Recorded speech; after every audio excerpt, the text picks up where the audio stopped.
Bonjour à tous et bienvenue dans ce nouvel épisode de Comme si, le dernier de la série sur le modèle Cray.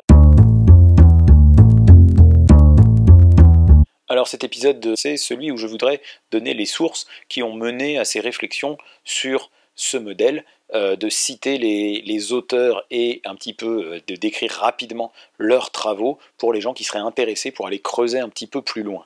Donc les personnes qui ont été intéressées par le modèle et qui veulent s'en tenir là, bon ben voilà, sachez juste qu'il y a un grand nombre d'auteurs qui ont contribué à alimenter la pensée qui a mené à cette simplification.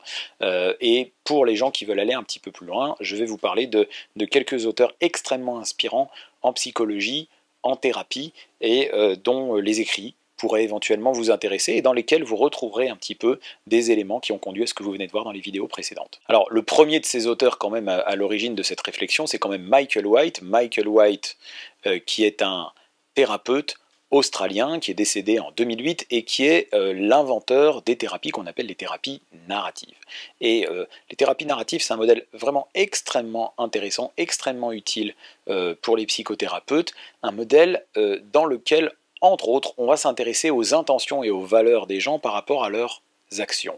Et c'est lui qui vraiment a mis dans la thérapie à partir de l'œuvre d'autres auteurs, à partir d'auteurs qui se sont intéressés à la narration, à la façon dont nous racontons les histoires, qui ont vraiment pu montrer, comme Jérôme Brunner par exemple, qui ont vraiment pu montrer que souvent dans une histoire, il y avait le monde de l'action, les choses qui se passaient, et puis le monde de l'intention. Ce monde de l'intention était l'œuvre non seulement de l'auteur, mais aussi du lecteur. C'est-à-dire qu'il est très rare dans un récit qu'on vous dise quoi ressentir ou qu'on vous dise quelle était l'intention qu'il y avait derrière. On vous décrit le mieux possible les actes qui se passent, on vous décrit le mieux possible des faits, et à partir de là, c'est le lecteur qui écrit la moitié en fait de l'ouvrage en y mettant son intention, en y mettant ses émotions, en essayant de déchiffrer ce qui s'y passe. Il est très rare que dans un livre on vous dise là c'est le moment d'avoir peur pour le héros, ou là le héros a été vraiment très héroïque, ou là attention c'est le moment un peu triste. Non, en général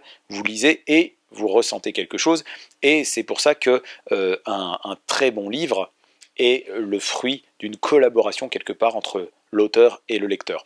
On pourrait dire qu'un mauvais livre, par contre, nous suggère trop ce qu'il faut qu'on pense, nous suggère trop ce qu'il faut qu'on perçoive et qu'on ressente. À la limite, en simplifiant, on pourrait dire que la différence entre un bon et un mauvais livre, c'est que quand on lit un mauvais livre, on a tous lu le même. Quand on lit un bon livre, quelque part, on a tous lu un livre différent. Alors pourquoi je vous raconte tout ça? C'est parce que finalement, distinguer le plan de l'action et le plan de l'intention a été très utile à White pour établir les thérapies narratives. Il s'est rendu compte que finalement, quand on n'allait pas toujours bien, un peu ce que je vous disais dans les autres vidéos, c'est quand nos actes ne sont pas en lien avec nos intentions. Quand ce n'est pas nos intentions, c'est que c'est les intentions de quelqu'un d'autre, ou que c'est les intentions de la société. La société nous dit que pour être un homme, il faut être comme ça, pour être une femme, pour être une mère, pour être quelqu'un de bien. On veut se conformer à une intention qui n'est pas la nôtre, et dans nos actions, on ne se reconnaît plus. On soumet nos intentions aux intentions d'autre chose. Il faut maigrir, il faut être fort, il faut tenir, il faut. Il y a aussi le fait que les intentions, tout simplement, peuvent être les intentions du problème. C'est-à-dire l'idée, c'est l'idée qu'il appelle l'externalisation, qui est une idée très très intéressante en thérapie, l'idée que le problème n'est pas la personne. Le problème est le problème. La personne est la personne. Et que c'est pas vraiment la personne qui pense cela, c'est le problème quelque part, un peu comme si c'était une autre personne, une autre part de lui. Le problème lui impose une certaine vision des choses. Et le problème a une influence dans sa vie. Et donc voilà, il a été assez connu avec d'abord des articles sur l'externalisation, où il pouvait... Par exemple, un enfant qui souffrait, c'est un article très célèbre de Michael White sur, je cite, caca sournois. Caca sournois, c'est le nom qu'un enfant donnait à son problème d'encoprésie, c'est-à-dire qu'il avait des difficultés à retenir ses selles, et donc il avait ce problème d'encoprésie qu'il avait appelé caca sournois. L'effet de personnifier, d'externaliser le problème a été que, au départ, on a une famille qui est très embêtée avec 7 enfants, qui ont l'impression que la cause du problème est 7 enfants leur posent problème avec son symptôme, 7 enfants et ce symptôme sont confondus. En externalisant ce, je cite, caca sournois, il lui propose de réfléchir un peu. Qu'est-ce que caca sournois a comme effet dans ta vie? Qu'est-ce qu'il a fait à l'école? De quelle manière il s'en prend à toi? Est-ce qu'il a aussi des effets sur tes parents? Est-ce qu'il s'en prend à vos relations? Et finalement, c'est une manière de mettre en face de cette famille la problématique, et au lieu de se liguer en quelque sorte contre l'un d'entre eux qui représente le problème, ils se sentent tous concernés par le problème et s'allient pour y faire face. De la même manière, ça a été un article assez célèbre de White sur l'anorexie, en demandant à cette personne, au lieu de lui demander de se justifier sur son comportement, il lui disait mais de quelle manière l'anorexie a-t-elle réussi à te convaincre de faire tout ça? Comment l'anorexie s'y prend-elle? Est-ce que tu penses que l'anorexie vise quelque chose? Jusqu'où l'anorexie pourrait-elle t'emmener? À ton avis, est-ce que l'anorexie recrute plus d'hommes ou plus de femmes? Et pour quelles raisons? Et en amenant la personne à réfléchir d'une autre manière à son symptôme, elle peut y faire face et y faire quelque chose. J'en fais un résumé extrêmement résumé. S'il y a des gens que ça intéresse, je pourrais aller plus loin éventuellement dans une vidéo. Dans ce cas-là, signalez-le moi en commentaire. Mais ce qui est important à retenir, c'est que White sépare le niveau des intentions et des actions, et il aide les personnes à reconnecter leurs actions avec leurs intentions et avoir un sentiment d'identité plus fort, à re-raconter leurs histoires d'une façon différente. Et c'est des thérapies épatantes. Et donc voilà, deux livres de White qui ont été traduits en français, qui m'ont beaucoup influencé et qui font partie de mes bouquins préférés. Il y a les moyens narratifs au service de la thérapie et les cartes des pratiques narratives de Michael White, qui sont aux éditions Satas tous les deux. Les cartes des pratiques narratives, je crois que c'est un des meilleurs livres de thérapie que j'ai jamais lu. C'est vraiment un chef-d'œuvre. Alors il y a aussi l'influence d'une autre personne, c'est la personne qui m'a appris à faire des thérapies brèves. C'est un psychiatre assez génial qui s'appelle Julien Bedbez, qui a écrit aussi pas mal de choses là-dessus et qui, à partir des écrits de White et à partir de sa pratique, a quand même établi l'idée qu'il était intéressant en dessous du niveau des actions de mettre le niveau des relations, et ça permettait de mieux comprendre un certain nombre de pratiques de Michael White et de les étendre. Et donc à partir de là, ça a quand même ouvert des grandes pistes de réflexion, et je pense que dans certains écrits qu'il a déjà fait, mais aussi dans un livre qui est en préparation, ça va ouvrir des grandes pistes en termes de thérapie, et moi ça m'a beaucoup aidé, beaucoup soutenu dans ma réflexion de tisser les choses avec le niveau des relations et de les mettre en lien les uns avec les autres. Ça donne vraiment un autre éclairage, donc ça c'est aussi quelque chose qui m'a beaucoup influencé. J'ai ajouté en bas le niveau corporel, et là, sur le plan phénoménologique, on pourrait discuter si le niveau corporel et relationnel pourrait se confondre, ou ce niveau corporel pourrait avoir une existence propre en dessous des autres comme une base, et pour penser cette idée que le niveau corporel pur aurait une existence propre, comme ça en termes de psychisme et de corps, les lectures d'un auteur comme François Roustan sont très importantes. Donc François Roustan, qui ne faisait pas de thérapie narrative ni quoi que ce soit, mais qui est un grand penseur de l'hypnose, peut-être le plus grand ou un des plus grands penseurs de l'hypnose du XXe siècle, et qui a dans ses écrits, donc par exemple La fin de la plainte, par exemple Il suffit d'un geste, par exemple Savoir attendre pour que la vie change, ces 3 livres sur l'hypnose ont été regroupés en un seul recueil, qui s'appelle Jamais contre d'abord, mais dont le sous-titre est la présence d'un corps. Et donc la présence du corps dans son expression la plus pure, est quelque chose de très important pour François Roustan, ce grand penseur de l'hypnose, très important. Et donc ça a aussi influencé par rapport aux thérapies, par rapport à ce que décrit Roustan, par rapport à ce qu'on rencontre en pratique, pour imaginer un niveau corporel. Par ailleurs, il y a aussi les penseurs qui ont influencé l'idée de la sécurité. La sécurité comme base à s'autonomiser pour passer à un stade supérieur de développement. Ça, c'est une idée qui était celle de ce qu'on a appelé les attachmentistes, les gens qui ont beaucoup travaillé à l'attachement. C'est quoi l'idée de l'attachement?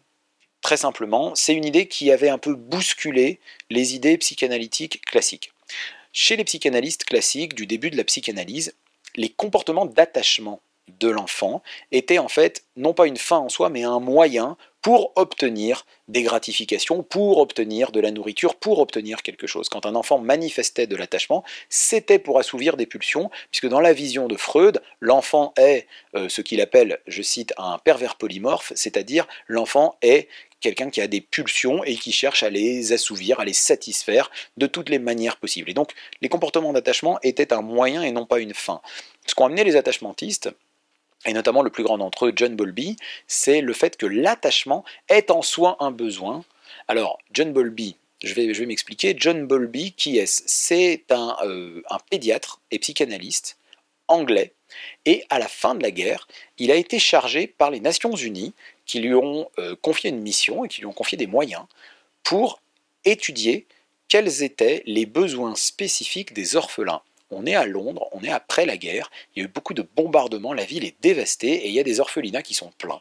Et on demande à Bowlby de s'intéresser à ce qu'ils font et il va, il observe, c'est un clinicien remarquable, et il y a sa collègue Mary Ainsworth qui a beaucoup participé à théoriser, à mettre en forme ce que Bowlby avait constaté. Qu'est-ce qu'il constate? C'est que avec les personnes qui prennent soin de ces enfants, les caregivers, ceux qui donnent des soins, l'enfant aura tendance à manifester des comportements d'attachement plus particuliers avec un ou un peu plus d'un de ces caregivers. Et il émet l'hypothèse que l'attachement, une certaine qualité de cet attachement, est importante pour se construire. Cet attachement, il va l'appeler l'attachement sécure. Un attachement sécure, c'est un attachement qui donne une base sur laquelle on va se développer. Il faut une base sur laquelle s'appuyer pour ensuite se développer. Michael White exprimait ça d'ailleurs sous la forme de la métaphore de l'échafaudage. Et j'aime bien cette idée que tout ça est un échafaudage. Un échafaudage, c'est quoi? Finalement, on va planter 4 piliers, on va mettre une planche dessus, puis on va monter sur cette planche pour poser les 4 piliers suivants et la planche du dessus, schématiquement. Il faut que le premier étage soit solide pour qu'on puisse construire les suivants. S'il n'est pas bien solide, s'il n'est pas bien arrimé, ça va être dur de construire les suivants. L'idée de l'attachement, finalement, c'est un petit peu ça. Si on a une base de sécurité qui est solide, alors on va pouvoir aller de l'avant, et l'enfant va pouvoir explorer le monde si il est basé sur un attachement sécure. Donc attention aux mauvaises compréhensions de l'attachement. L'attachement, c'est pas être attaché à quelqu'un, c'est pas aimer quelqu'un, on n'est pas attaché à son enfant parce qu'on l'aime. Ça n'a rien à voir, c'est une compréhension totalement partielle et fausse de ça. Un attachement, c'est quelque chose qui relève de la sécurité relationnelle, un petit peu comme je l'ai défini justement dans les vidéos où j'ai parlé de la sécurité relationnelle dans le modèle Cray. La sécurité relationnelle, c'est pas une sursécurité, un surattachement où on essaye d'éviter tout problème à l'autre. C'est pas non plus quelque chose où on le lâche. La sécurité relationnelle, c'est ce qui va permettre de s'autonomiser. La sécurité précède l'autonomie est bien une idée qui vient des attachmentistes et notamment de John Bowlby. Il ne le formule pas de cette manière, je le formule comme ça dans le modèle Cray, mais la sécurité, je ne suis pas le seul d'ailleurs, on est nombreux à le penser, la sécurité est un préalable à l'autonomie. Je vous renvoie dans les vidéos aux exemples de l'apprentissage de la marche ou du vélo, etc. Et donc pour les intéressés, la lecture de Bowlby, de Ainsworth peut permettre de comprendre les différentes formes d'attachement et les difficultés que ça peut entraîner par la suite. Le modèle n'est pas figé, il doit évoluer, mais les réflexions de départ étaient vraiment intéressantes. Un autre attachmentiste, quelque part, même s'il ne se définit pas comme ça, mais dont j'aime bien les réflexions, c'est Donald Winnicott, psychanalyste pour enfants, anglais également, qui lui parle du holding, donc c'est pas tout à fait la même notion que l'attachement, mais ça s'en rapproche, et qui a beaucoup travaillé aussi à décrire le monde du nourrisson et de la dyade parent-nourrisson, ce que je disais sur la corporalité du nourrisson, la sécurité qu'on doit lui amener, l'omnipotence, et toutes ces notions-là dont j'ai parlé, ça vient quand même pas mal de Winnicott et de sa manière de décrire la façon dont l'enfant, s'il est suffisamment tenu, suffisamment sécurisé, avec une mère suffisamment bonne, mais pas trop bonne, ni pas assez, une mère suffisamment préoccupée, la fameuse mère suffisamment bonne, qui est toute une notion un petit peu complexe, mais vraiment passionnante. À partir de là, l'enfant va pouvoir explorer, et explorer ses jouets, ça aussi, Winnicott, c'était très important pour lui, il a beaucoup écrit sur la notion de jeu, le jeu de l'enfant comme une exploration de son environnement, qui n'est possible que s'il a été suffisamment tenu. Presque paradoxalement, un holding suffisant va permettre à l'enfant d'aller explorer le monde par le jeu. Et puis sur la relation, il y a un auteur qui a également beaucoup influencé White, qui est Vygotsky, Lev Vygotsky, qui s'est beaucoup intéressé au processus d'apprentissage. Et finalement, pour Vygotsky, l'apprentissage n'est pas le résultat d'un impératif neuropsychique, c'est-à-dire on se développe neuropsychiquement, donc on apprend. C'est plutôt l'inverse, on apprend, donc on se développe. Et il aime à définir ce qu'il appelle la zone proximale de développement. Schématiquement, quand on se développe, on est à un stade où il y a ce qu'on sait faire, il y a ce que l'on voudrait faire, et qu'on voudrait faire en autonomie et qu'on ne sait pas encore faire, et il y a l'intermédiaire, c'est que ce que l'on sait faire en étant accompagné. D'accord? Donc ce que l'on sait faire seul, ce que l'on ne sait pas faire, et ce que l'on sait faire en étant accompagné. Et cette zone proximale de développement est un passage nécessaire. On apprend en relation. C'est un passage nécessaire pour aller vers l'autonomie. Donc à partir de ce qu'on sait faire et de ce qu'on sait faire en relation, on va vers ce qu'on a à apprendre et qu'on ne sait pas encore faire. L'apprentissage se fait en relation. L'apprentissage est un préalable au développement et non pas l'inverse. C'est des idées très intéressantes de Vygotsky, vous pouvez aller chercher de ce côté-là. Voilà, bien entendu, il y a toutes les sources habituelles aussi que j'aime à avoir, et notamment bien sûr Milton Erickson dans le monde de l'hypnose. Au-delà de l'hypnose même, toutes ces vidéos ne parlaient pas d'hypnose, mais au-delà de l'hypnose même, Erickson quand même avait le même genre d'idée, c'est-à-dire que de développer que la relation est un préalable à l'autonomisation du patient. Je vous renvoie à la vidéo sur Erickson et la vidéo qui précède celle d'Erickson dans l'historique de l'hypnose, où vous comprendrez bien quel était le dilemme des psychanalystes qui n'avaient pas justement la théorie de l'attachement et qui étaient coincés dans un schéma relationnel qui était une voie sans issue. Pour Erickson, la relation est primordiale, elle est primaire, et elle n'aliène pas, c'est une relation qui n'est pas aliénante, c'est une relation qui permet l'autonomie. La vraie relation sécure, c'est la relation qui n'aliène pas, c'est une relation qui existe et qui permet justement de s'en autonomiser et non pas de l'éliminer. Donc voilà, ça aussi, ça fait partie évidemment des sources d'inspiration pour tout ça. Je tenais à citer toutes ces sources pour dire que je ne prétends pas avoir inventé quelque chose de révolutionnaire. J'ai aggloméré, synthétisé, schématisé. Je ne sais pas si ça vous sera utile. Moi, ça m'est très utile dans ma compréhension des choses, ça m'est très utile dans la pratique, et comme avec le temps, dans les diverses formations, j'ai remarqué que ça avait pu aider un certain nombre de thérapeutes à comprendre des choses et à expliquer les choses et à les clarifier, eh bien j'ai voulu le mettre à la disposition de tous au travers de ces vidéos.